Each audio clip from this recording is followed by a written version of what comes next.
우리 일선에서 정말로 코로나 방역에 열과성을 다해 주시고 또 정부 방침에 적극적으로 협조해 주시는 우리 소상공인 자영업자 여러분들, 또 그 대표님들, 일단 감사드리면서도 또 한편으로 매우 죄송하다는 말씀을 정치인의 한 사람으로서 드립니다.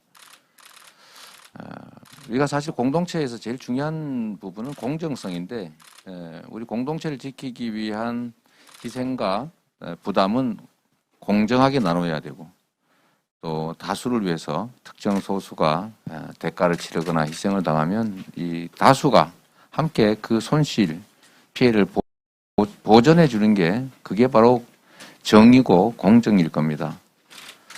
그래서 전 세계의 다른 나라들을 보면 대체적으로 GDP의 한 4% 정도, 우리나라 기준으로 하면은 한 280조 원 정도가 될 텐데, 하여튼 한 14% 정도를 이제 직접 지원에 재정 지출을 했다.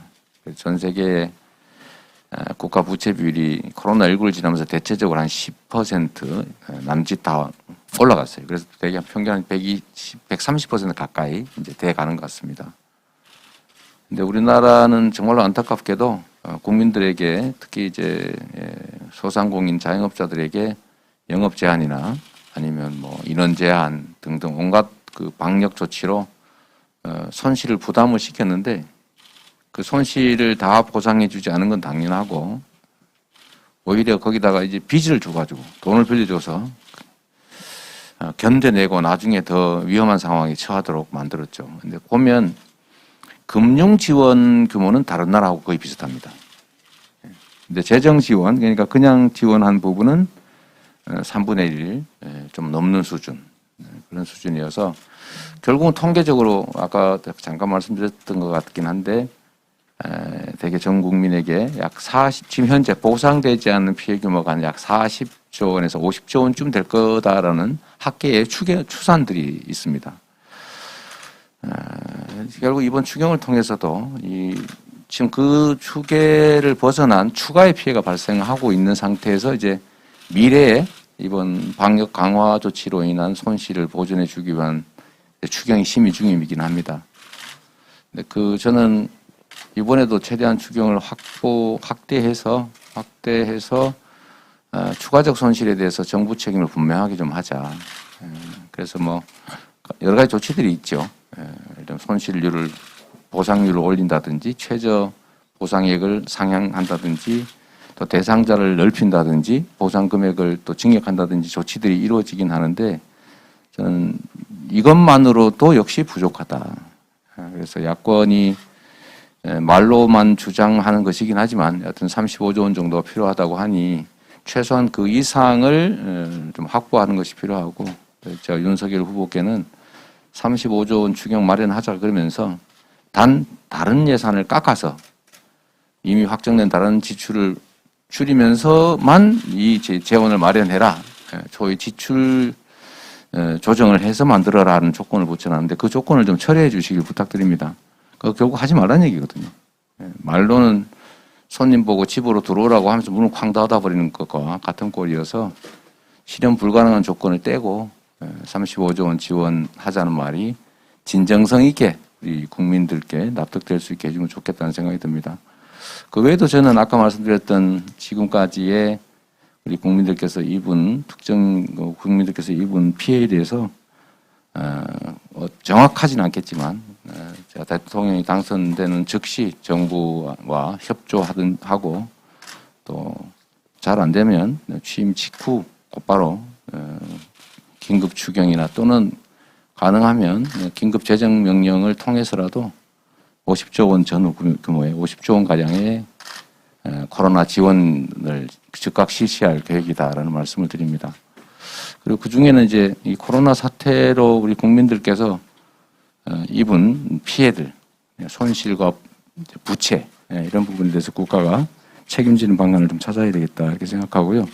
지금은 코로나19의 양상이 많이 바뀌었습니다. 그러니까 소수가 감염되고 치명률이 높은, 그럴 때는 완전 봉쇄 작전을 해야 되겠죠. 지금은 많이 발생하는데 피해는 적은 상태.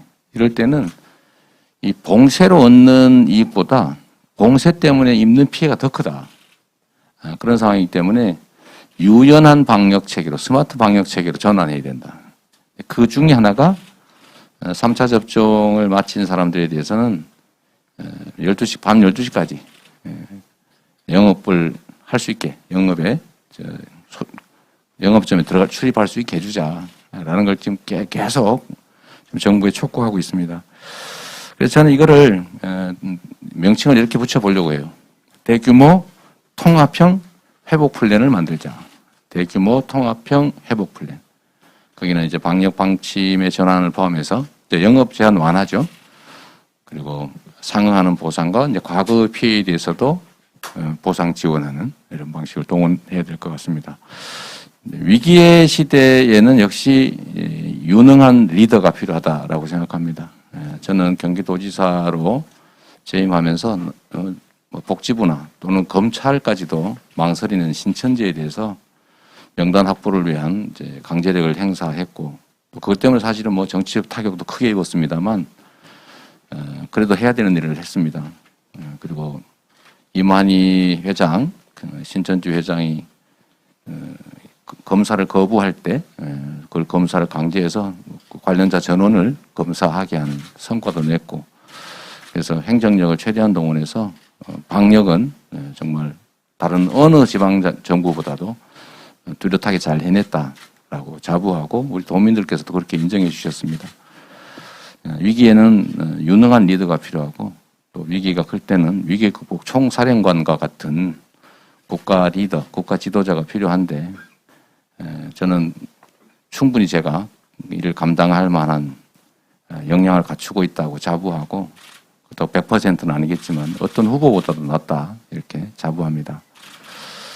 위기를 극복하는 것도 중요한데 위기를 기회로 만들어서 앞서가야죠. 이럴 때가, 이 격변기에. 결국은 대내외적인 위기 관리를 잘하고 그 속에서 기회의 면을 찾아내서 정부의 역할을 늘리고 국민들의 정말 뛰어난 DNA, 위기 극복 DNA를 활용해서 국민과 함께 이 위기를 넘어서 뿐만 아니라 기회로 만드는 것이 결국 국가 지도자의 역량이다. 이렇게 생각합니다. 현장에서 정말 어려우실 텐데요. 제가 자꾸 이렇게 극단적 선택을 하는 분들이 있다는 보도를 볼 때마다 정말 가슴 아픕니다. 저의 인생 경험에도 그런 부분이 없지 않아서 그게 얼마나 절박할 때 그런 마음을 먹고 또 그걸 실행하게 되는지를 알기 때문에 그런 상황, 그 절박함, 암담함, 처절함, 그런 것들이 조금이라도 좀 줄어들 수 있도록 최선을 다하겠다는 말씀드리고, 오늘 여러분 말씀도 잘 들어서 정책과 공약에 잘 반영하도록 하겠습니다. 고맙습니다. 네, 맞습니다. 더 폭넓은